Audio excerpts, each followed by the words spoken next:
What is integrity? Integrity is who you really are.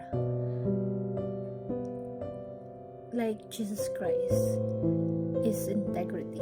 Have the integrity. Why sinabing merong integrity si Jesus Christ? Kasi kung ano yung sinabi niya, gagawin niya.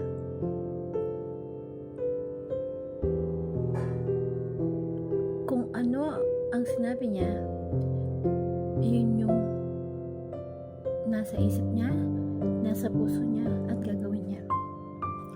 Act as one. That's why Jesus Christ is a whole.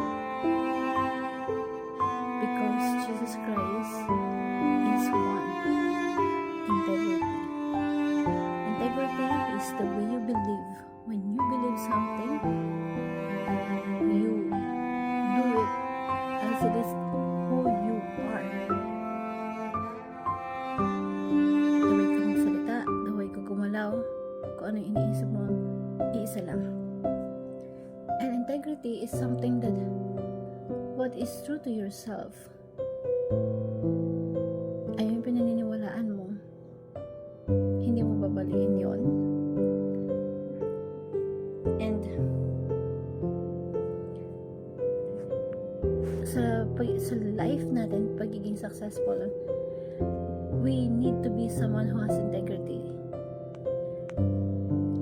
na something paniniwalaan, na yung honesty, integrity, magkakabit.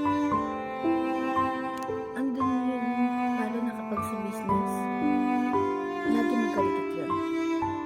Para tayo, pagdating sa business, para paniwalaan ka,